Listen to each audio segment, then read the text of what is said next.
રાજપીપળા કરજણ નદી પર આવેલો બ્રિજ વાહન વ્યવહાર માટે બંધ કરવામાં આવ્યો હતો। બ્રિજના બીજા છેડે આવેલ વેરી સાલપુરા ગામના વ્યક્તિને જવા ન દેતા ઝેરી દવા પી સ્થળ પર જ આપઘાત કરવાનો પ્રયાસ કરતા ચકચાર મચી હતી।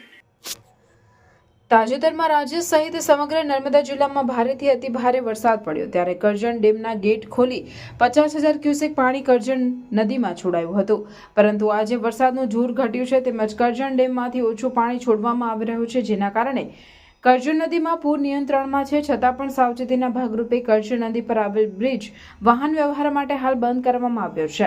આ બ્રિજ રાજપીપળાથી રામગઢ તેમજ નાના મોટા અનેક ગામોને જોડતો બ્રિજ છે, જે સીધું ડેડિયાપાડા નેત્રંગને જોડતા મુખ્ય માર્ગ સુધી જાય છે। રામગઢ સહિત અન્ય નાના મોટા ગામો માટે આ બ્રિજ ખૂબ મહત્વનો છે, પરંતુ છાસવારે આ બ્રિજ બંધ કરવામાં આવે છે, જેના કારણે શાળાએ ભણતા બાળકો, શિક્ષકો, મજૂરી કામ અર્થે રાજપીપળા આવતા લોકો 20 કિલોમીટરનો ફેરો વધતા હાલાકી ભોગવી રહ્યા છે। આજે વેરીસાલપુરાના એક આદિવાસી વ્યક્તિ કે જે પગેથી અપંગ હતું તેમજ હાથ પણ ફ્રેક્ચર હતો, જેને પોલીસ દ્વારા તૈનાત સુરક્ષાકર્મીએ બ્રિજ ક્રોસ ના કરવા દેતા આવેશમાં આવી ઝેરી દવા પી લીધી। બ્રિજ પાસે આ વ્યક્તિને ઉલટી કરતા જોઈ સુરક્ષાકર્મીએ 108ને ફોન કરી જાણ કરી અને વ્યક્તિને સારવાર અર્થે ખસેડવામાં આવ્યો। ઉપરાંત રામગઢ ગામે શાળામાં બાળકોના અભ્યાસ અર્થે જતા ભૂમિકાબેન તેમજ રામગઢ ગામે બાળકો માટે ભોજન બનાવતા મધ્યાહન ભોજનના સંચાલક વિનુભાઈ સાથે જ રામગઢ પંચાયતના સભ્ય વિનોદભાઈ તંત્ર સામે પોતાનો રોષ ઠાલવ્યો અને વહેલી તકે પુલ ચાલુ કરવામાં આવે તેવી માંગ કરી હતી।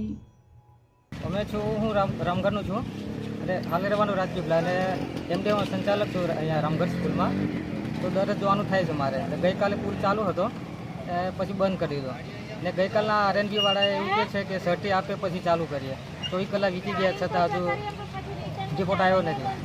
તો પોલીસ ખાતે એવું કહેવા અમને સર્ટી આપે તો અમે ચાલુ કરીએ પુલ, એવું કહેવા માંગે। તકલીફ થઈ રહી છે કેમ કે મારે બાળકોને જમાડવાનું સ્કૂલમાં મધ્યાહન ભોજનમાં સંચાલક છું, ટાઈમ એડજસ્ટ નહીં થઈ શકતો ફરીને જવાનો। ફરીને જઈએ નાના લીમટવાળા થાય 11 કિલોમીટર થાય રામગઢ આવતા, અડધો પોણો કિલોમીટર। પહેલી તકે કંઈ ચાલુ કરે આ લોકો, આરએનબી વાળા જલ્દી આવે ને એને કરે, આપણે તપાસની જે સર્ટી આપવાનું છે એ સર્ટી આપી દે તો પછી પોલીસ ખાતું જલ્દી પછી એમને પુલ ચાલુ કરી દે।